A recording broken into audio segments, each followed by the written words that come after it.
Haharap na mamaya sa Senate Blue Ribbon Committee si Ruby Tuason. Nabubuo raw sa kwento kung paano umano nakakakubra ang ilang senador mula sa pork barrel. Kahapon nagsagawa ng case conference si Tuason, Ben Horloy at ibang pang whistleblower para pagandaan ng kanilang isisiwalat sa Senado. Darito ang report.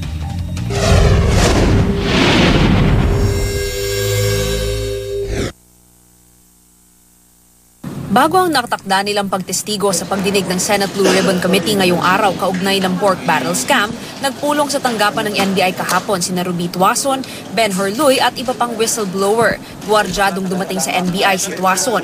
Humarap siya sa media pero tumangging i-detalye ang kanyang mga isisiwalat sa Senado bilang bag woman umano ng ilang senador sa maanuwalyang paggamit ng Priority Development Assistance Fund o PDAF. Sunod na dumating sina Ben Horloy kasama ang iba pang whistleblowers na bantay sarado rin ng mga tauhan ng DOJ Witness Protection Program. Closed door ang case conference na tumagal ng 1 oras. Tanging mga abogado at mga opisyal lang ng DOJ at NBI ang pinayagang sumama sa pulong.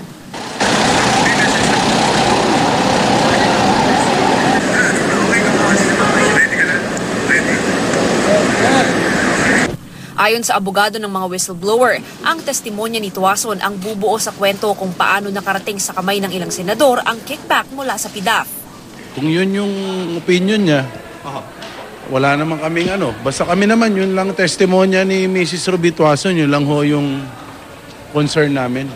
Nakita rin ni Tuason sa NBI ang isa pang saksi sa pork barrel scam na si Marina Sula.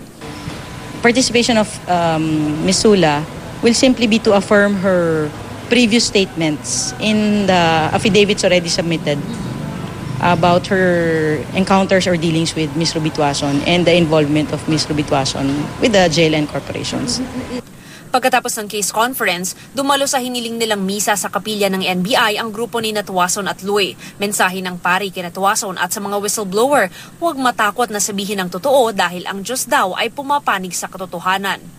Sa kanyang affidavit, binanggit ni Tuason ang transaksyon nila ni na Senador Jinggoy Estrada at Janet Lim Napoles noong 2004. Ang alam noon ni Tuason ay naunsyami ito. Pero nalaman niya sa accounting ni Luy na natuloy pala ang transaksyon at dumaan umano sa aktor na si Matt Ranillo.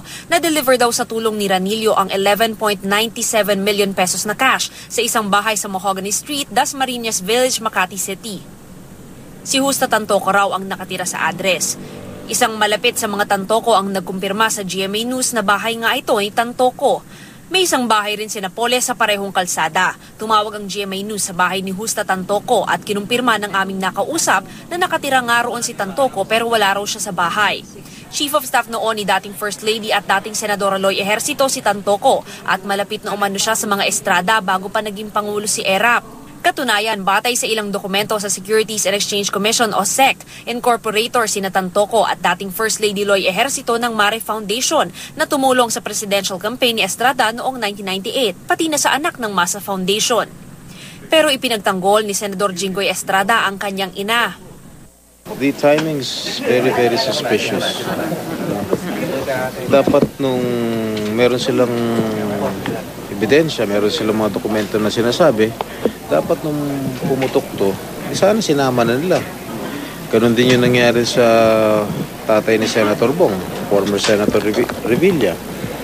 Wala rin daw transaksyon silang mag-ina kay Ranillo. I have never dealt with Matt Ranillo. I only know him because he is also an actor. He belongs to the movie industry. Nabanggit sa exclusive report ng GMA News noong Disyembre na noong kasuhan ni Napoles si Ranillo dahil sa di pagbabayad sa biniling sasakyan ng aktor, pinakita ni Ranillo sa korte ang mga disbursement voucher na patunay na ang komisyon mula sa mag-inang Estrada ang pinambayad niya kay Napoles. Wala pang sagot ang kampo ni Ranillo na nasa ibang bansa ngayon. Para sa unang balita, Mav Gonzalez reporting.